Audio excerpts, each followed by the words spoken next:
न लहसुन न प्याज और ना ही कोई फालतू की मेहनत। 15 मिनट में रेडी करेंगे हम ये सात्विक थाली, वो भी बहुत आसान तरीके से, जो स्वादिष्ट तो होगी ही लेकिन समय की भी बचत करेगी। और ना ही घंटों में किचन में आपको खड़ा रहना पड़ेगा और ना ही आपको थकावट का सामना करना पड़ेगा। एक बार में ही सारा खाना बनकर रेडी हो जाएगा, वो भी बहुत कम सामान के साथ। वीडियो को पूरा ज़रूर देखिएगा जिससे कि आप इस सात्विक थाली को बड़े आसानी तरीके से तैयार कर सकें और कोई भी स्टेप आपका मिस ना हो। आप इस थाली को किसी भी त्योहार में या अब जो श्राद्ध आ रहे हैं आप श्राद्धों में बना सकते हैं अपने पितरों के लिए, या कोई भी फेस्टिवल हो या नवरात्रे चल रहे हों, जब भी आपका मन करे आप इसे तब बना सकते हैं। तो इसके लिए सबसे पहले हम खीर बनाएंगे। खीर बनाने के लिए मैंने एक भगोना लिया है, भारी तले का बर्तन लेना है और उसमें मैंने यहाँ पर 1 लीटर दूध लिया है। दूध को छान लिया था और उस दूध में मैंने यहाँ पर डाले हैं 100 ग्राम चावल। चावल मैंने यहाँ पर कच्चे चावल लिए हैं, या आप टुकड़ा चावल भी ले सकते हैं, लेकिन आप बासमती चावल ना लें। जो खीर वाले चावल आते हैं, टुकड़ा चावल या फिर कच्चे चावल, उन्हीं का यूज़ करें। वो खीर को ज़्यादा टेस्टी भी बनाते हैं और जल्दी पक जाते हैं। तो अब हम गैस फ्लेम को स्लो करेंगे। एक बर्नर पर हमारी खीर बनती रहेगी स्लो फ्लेम पर, और दूसरे बर्नर पर हमने यहाँ पर एक बर्तन में 1 चमचा तेल गरम किया है। यहाँ सरसों का तेल गरम किया है। जब तेल गरम हो जाए तो उसमें डाला है 1 चम्मच मेथी और आधा चम्मच जीरा ऐड किया है, और मैंने यहाँ पर कुछ खड़े मसाले लिए हैं। इन मसालों को डालने के बाद अब हम यहाँ पर डालेंगे 1 तेज पत्ता और 2 से 3 मैंने यहाँ पर साबुत लाल मिर्च ली हैं, और कलर अच्छा है उसके लिए लिए है मैंने आधा चम्मच कश्मीरी लाल मिर्च। और मसालों को हम स्लो फ्लेम पर ही भूनेंगे जिससे कि मसाले जले ना। और अब हम इसमें ऐड कर देंगे स्लो फ्लेम पर ही, मैंने यहाँ पर काशी फल ऐड किया है। और अब मैंने इन पर डाला है आधा चम्मच नमक, आधा चम्मच मैंने यहाँ पर हल्दी पाउडर लिया है और आधा चम्मच ही मैंने यहाँ पर लाल मिर्च ली हैं। आप अपने स्वाद के अनुसार नमक और मिर्च कम या ज़्यादा भी कर सकते हैं। मेरा यहाँ पर आधा किलो काशी फल है, कहीं पर सीताफल भी बोलते हैं और कहीं पर इसको कद्दू भी बोला जाता है। अब इसमें मैंने डाला है 1/4 कप पानी, और अब इसमें हम यहाँ पर 1 सीटी लगाएंगे। सीटी हमें 1 ही लगानी है। ऑफ कर देंगे। जब तक हमारी सीटी निकल रही है तब तक हम आटा गूंथ लेते हैं पूरी का। और इसके लिए मैंने छना हुआ आटा लिया है। आटे को छान लिया था और उसमें आधा चम्मच नमक, और हमने थोड़ी सी हाथों से क्रश करके आधा चम्मच अजवाइन डाली है, और 1-2 चम्मच यहाँ पर हमने डाला है मोयन यानी कि ऑयल। आप देसी घी भी डाल सकते हैं। और इन सारी चीज़ों को अच्छे तरीके से मिक्स करेंगे आटे के हर एक कोने में, और इस तरीके से हमें थोड़ा थोड़ा पानी डालते हुए टाइट डो लगाना है। पूरी का हमेशा जो आटा हमारा गूँथा जाता है वो थोड़ा टाइट ही गूँथा जाता है। अब इस सारे डो को हम इस तरीके से अच्छी तरह से गूँथते हुए इसको रेस्ट पर कम से कम 10 मिनट के लिए रख देंगे। तब तक हम बाकी चीज़ें तैयार कर लेते हैं। ये आटा भी रेस्ट पर आ जाएगा और हमारी बाकी चीज़ें भी रेडी हो जाएंगी। तो दूसरी तरफ आप देख सकते हैं कि कुकर की सीटी भी निकल चुकी है तब तक, और हमारा आटा भी लग चुका है। और अभी हमारी ये सब्जी आप देख सकते हैं थोड़ी सी बस सिर्फ सॉफ्ट हुई है, लेकिन इसमें अभी पानी थोड़ा है। और अब हम इसको गाढ़ा करने के लिए इसमें डालेंगे थोड़ा सा गुड़, और 2 चम्मच मैंने यहाँ पर डाला है अमचूर पाउडर, ताकि थोड़ी सी खट्टी बने। हम इसे खट्टी मीठी बना रहे हैं।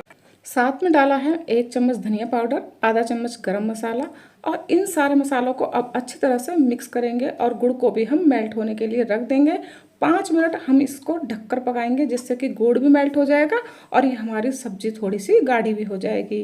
तो 5 मिनट के लिए ढककर रख दिया है, और 5 मिनट बाद आप देखेंगे कि हमारी सब्जी का जो गुड़ है वो सारा इसमें मेल्ट हो गया है, और आप देख सकते हैं कि सब्जी थोड़ी सी गाढ़ी हो गई है। अब जो इसमें पानी था वो भी एब्जॉर्ब हो चुका है।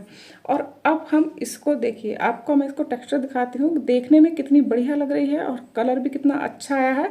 और आप इसे कढ़ाई में भी बना सकते हैं, लेकिन मैंने इसे थोड़ा जल्दी की वजह से मैंने इसको कुकर में बनाया है, जिससे कि हमारे समय की बचत हो सके। आटा भी गूँथ लिया और यहाँ पर हमारी सब्जी भी रेडी हो गई। अब हमारा खीर के चावल हैं उन्हें देख लेते हैं। आप देख सकते हैं कि स्लो फ्लेम पर हमने चावलों को दूसरे बर्नर पर पकने दिया था, और धीरे धीरे अब ये पक भी चुके हैं, ये सॉफ्ट हो गए हैं। तो अब हम इसमें डालेंगे चीनी। चीनी आप टेस्ट के अनुसार ही डालें, लेकिन मैंने यहाँ पर 1 किलो दूध में मैंने यहाँ पर डाला है 150 ग्राम चीनी, क्योंकि थोड़ा सा कम मीठा ही डाला है। अगर आप ज़्यादा डालें तो आप यहाँ पर थोड़ा सा ज़्यादा चीनी भी का यूज़ कर सकते हैं। तो आप उसको हम पकने देंगे, और साथ में हम इसमें ऐड कर देंगे जो अपनी मनपसंद कुछ ड्राई फ्रूट्स। मैंने यहाँ पर बादाम और किशमिश ही ली हैं, आप चाहें तो कोई भी ड्राई फ्रूट इसमें ऐड कर सकते हैं। सारी चीज़ों को अब हम यहाँ पर 5 मिनट के लिए इन्हें पकाएंगे और 5 मिनट बाद अब हम इसमें ऐड करेंगे केसर। मैंने यहाँ पे 4-5 धागे केसर के डाले हैं। अगर आप केसर पसंद नहीं करते हैं तो आप इन्हें स्किप भी कर सकते हैं। तो इन सारी चीज़ों को अच्छे से मिक्स करेंगे। केसर से हमारी खीर में कलर भी अच्छा आएगा। तो आप देख सकते हैं कि अब हमारी खीर भी बन चुकी है और हमारी सब्जी भी बन चुकी है और पूरी का भी हमने यहाँ पर आटा लगा के रख दिया था। और ये सारी चीज़ें हमारी एक ही बार में बनकर तैयार हो गई हैं, क्योंकि हमने खीर भी दूसरे बर्नर पर बनाई थी और एक बर्नर पर हमने खीर रख दी थी और एक बर्नर पे हमने यहाँ पर सब्जी बना ली थी। और अब हम यहाँ पर जो पूरी वाला हमारा आटा है उसे एक बार अच्छे से दोबारा से गूँथ लेंगे, जिससे कि वो थोड़ा सा सॉफ्ट हो जाए। अब आप देख सकते हैं कि हमारा आटा कितना सॉफ्ट हो चुका है और रेस्ट पर देने के बाद कितना बढ़िया बन गया है। इसीलिए आटे को रेस्ट देना बहुत ज़रूरी है। और इस तरीके से हम थोड़ी सी लोई लेंगे। हमें लोई बहुत छोटी छोटी लेनी है, क्योंकि हमें पूरियाँ थोड़ी सी छोटी ही बनानी है। छोटे छोटे इस तरह से आटे का टुकड़ा लेना है और इस तरीके से हम यहाँ पर देखिए लोई बनाते जाएंगे। सारी लोई एक साथ बना लें और जब भी आप पूरियाँ बना रहे हैं तो पूरियों को आप एक साथ ही बनाकर रख लें, जिससे कि जब आप पूरियों को तलेंगे तो वो उसको बनाने में तलने में आसानी होगी।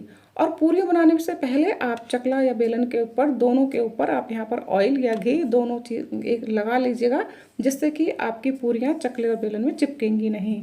और इस तरीके से सॉफ्ट हाथों से आपको सारी पूरियाँ बेलनी हैं। जब भी आप पूरियाँ बेलें तो इस बात का खास ध्यान रखें कि पूरियों को आप सॉफ्ट हाथों से ही बेलें, जिससे आपकी पूरियाँ फूली फूली बनेंगी। अगर हम टाइट हाथों से पूरियाँ बेलते हैं तो हमारी पूरियाँ सख्त बनती हैं और वो फूलती नहीं हैं। तो एक साथ पूरियाँ बनाकर भी रख ली हैं। और अब हम बनाएंगे रायता। रायते के लिए मैंने यहाँ पर लस्सी ली है। अगर आप दही का रायता बना रहे हैं तो आप उस दही को लस्सी में कन्वर्ट कर लीजिएगा। और इसमें मैंने यहाँ डाला है रायता मसाला और भुना हुआ जीरा आधा चम्मच, और आधा चम्मच ही मैंने यहाँ पर डाला था रायता मसाला, और साथ में मैंने यहाँ पर थोड़ी सी बूंदी डाली है और मैंने यहाँ पर थोड़ा सा फ्रेश धनिया भी डाला है। और इन सारी चीज़ों को हम अच्छे तरीके से मिक्स करेंगे। जो रायता मसाला है मैंने उसकी वीडियो है वो पहले ही अपलोड कर रखी है अपने इस चैनल पर, आप जाकर देख सकते हैं। और आप देखिए कि कितना बढ़िया रायता भी बनकर तैयार हो गया है, वो भी 2 मिनट के अंदर रायता भी बन चुका है। अब हमारी सारी चीज़ें बन चुकी हैं। अब हम एंड में यहाँ पर पूरियाँ उतारेंगे। देखिए मैंने यहाँ पर तेल को दूसरे बर्नर पर पहले ही गर्म कर लिया था, और आप साइड में भी देख सकते हैं कि पूरियों को मैंने पहले ही एक साथ बनाकर रख लिया है। अब एक एक करके हम सारी पूरियों को इस तरीके से उतारेंगे। देखिए जब हमें जल्दी उतारनी होती हैं पूरियाँ तो इस तरीके से पहले हम एक पूरी को पलट लेंगे और दूसरी पूरी को पलटने के बाद उसमें डाल देंगे। तो इस तरीके से आप देख सकते हैं कि एक साथ हमारी 2 पूरियाँ उतर जाएंगी। लेकिन अगर आप बहुत सारी पूरियाँ एक साथ उतारना चाहते हैं तो थोड़ा सा ज़्यादा मात्रा में तेल को गर्म करें, या घी में उतार रहे हैं तो घी को गर्म करें, जिससे कि आपकी बहुत सारी पूरियाँ एक ही बार में बन जाएंगी। और आप देख रहे हैं कि हमारी सारी पूरियाँ इस तरीके से फूली फूली बन रही हैं। कोई भी पूरी ऐसी नहीं है जो फूल ना रही हो। तो इसका सबसे बड़ा कारण ये है कि हमें आटा थोड़ा सा अच्छा लगाना है, उसे थोड़ा टाइट लगाना है और डो को भी थोड़ा सा सॉफ्ट रखना है, उसे 10 मिनट के लिए रेस्ट देना है। और जब भी आप पूरियों को बेलें तो आप हमेशा पूरियों को बेलते टाइम सॉफ्ट हाथों से ही उन्हें बेलें। तो इस तरह से आपकी पूरियाँ एकदम फूली फूली और इतनी बढ़िया और कुरकुरी बनेंगी। तो अब आप यहाँ पर देख सकते हैं कि सारी पूरियाँ भी हमने यहाँ पर बना ली हैं और हमारी सारी पूरी फूली फूली बनी हैं। तो अब यहाँ पर हमारी सब्जी भी तैयार हो गई है, पूरी भी तैयार हो गई है और खीर भी बनकर तैयार हो गई है, और साथ ही साथ हमारा रायता भी बनकर तैयार हो गया है।